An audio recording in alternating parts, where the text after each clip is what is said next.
Hi, I'm Marcial, and welcome to my presentation on the D&D Warlock. So what does the Warlock do? You're a conduit for a greater power that's not a god. You're not some dark cleric or whatever. You're not beholden to a god, just some stronger creature that's still not a god. Things like greater fiends, or mysterious beings from the far realms, or other divine beings such as angels, but not gods. Also, you can cast spells. I mean cantrips. Eldritch Blast. Okay, so yeah, it's kind of known that the Warlock has some issues with spell casting, which I'll get into later. There's a reason why Eldritch Blast is sort of the mascot spell of this class. So what are your Warlock boons? Well, you're always upcasting for one. Because of the way your spells work, you have your spell slot level, and that applies to all of your slots. Warlocks are somewhat treated as a full caster class, but their levels only go up to 5th, so they're kind of like a half caster, but kind of not. Anyhow, all of your spells are always going to be at their max level, and you don't have to worry about what level you're wanting to cast your spells at. Secondly, you get a bunch of cool Eldritch invocations. Just little extra effects and abilities tacked onto your Warlock for being a Warlock. And you get quite a few of them if I remember correctly. Also, short rest superiority. A lot of your abilities refresh on short rests. Most other classes have major abilities that refresh on long rests. Or you're the rogue and you just don't need to rest.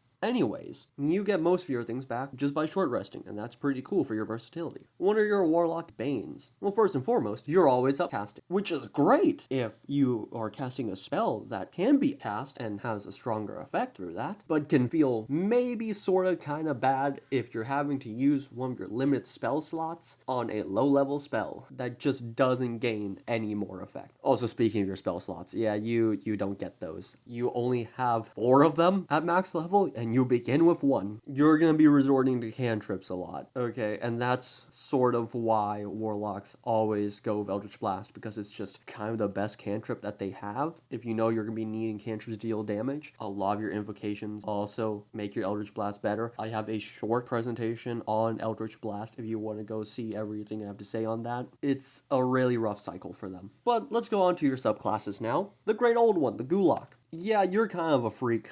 You worship Cthulhu. An Aboleth, or Beholder, maybe Juablex, or Hadar. Or it could be Cthulhu, who knows. Anyways, you worship one of these weird creatures, and you have some very strange, mind-altering and insanity-based abilities and magics. Yeah, just make people go insane, I guess. They're really cool in flavor, and they're pretty much the best subclass to go along with all the Eldritch ideas and like Eldritch Blast. It makes sense for them. Next, we've got the Archfey Warlock. You're some servant of a dark Archfey, or maybe a regular Archfey, and you're not edgy. But anyhow, for your patron, there's not really a good list of options besides a few names, because there's nothing in the monster manuals or whatever about high-level Fey. Most of them are pretty low level. But there are some cool ones out there. You can scour old material, and they're kind of cool. Anyways, your abilities have to deal with the classic Fey trickery, charming and frightening people. And you have your discount Misty Step, because a bunch of Fey-related subclasses just get that. Then we got the Fiend Warlocks. You're a Devil Worshipper, or a Demon Worshipper, or any greater Fiend Worshipper. This can include things like the Archdevils, or the Demon Lords, or any high-ranking devil or demon, or even a neutral Fiend, such as a Rakshasa. They're pretty cool. Anyways, you get a bunch of fire and dark magic related things because you're a fiend related guy. And at a higher level, you can just hurl someone through hell. Just easy access torment. The opposite of that, the Celestial Warlock. Sorry, that's wrong. There we go. You've made some pact with some divine being of celestial origins. Angel, Empyrean, a unicorn. Not a god, remember, not a god, but something adjacent, kinda, I guess. So yeah, you're a cleric. You can heal people pretty well. You can come back from death because of your patron on a long rest, or on a few long rests, really. You also have a few light magic related abilities. Yeah. Then we have the Hexblade. So, you're related to forces of the Shadowfell and negative energy, say the Raven Queen, and you probably like kill your family with your weapon or something because you're a Hexblade. And yeah, you're sort of a frontline fighter with your Hexblade that you can use with your charisma bonus to attack people. And you can put hexes and curses on people. That's actually kind of cool. We all know about the Hexadin multi-class. They're really cool. I'm just kind of tired of them because of what I see online about them. And yeah. Now onto the Fathomless Warlock. You're associated with the oceans and the deep, dark depths. Your patron could be some weird lady of the lake, or an ancient dragon turtle, or some leviathan primordial guardian of the sea. And you can make water tentacles to hurt people and slow them down. That's like your big feature. You can also teleport through bodies of water with other people, and that's pretty cool. And finally, we have the Genie Warlock. This one's pretty obvious.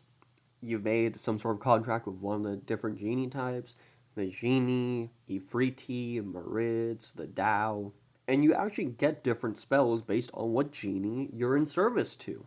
You also get this cool little trinket. It could be some sort of oil lamp or lantern or an urn. There's a few options for it. And you can just kind of go in there. You and at later levels, other people can enter your lamp and just have a cool space to rest at. I think that's really fun. Thank you for coming to my presentation on the Warlock. Once again, if you want to see my thoughts on Eldritch Blast, I have a short about that. It's a lot more in depth, and I go into a few other topics with it. But overall, the Warlock is a pretty cool class. Not of my favorites, but I like it, though it does have a few problems with the way it plays, because if you aren't super honed in on your cantrips, it can kinda suck sometimes. Anyhow, feel free to share your thoughts and opinions in the comments. I'll try to read through and respond to them all. And with that being said, bye bye!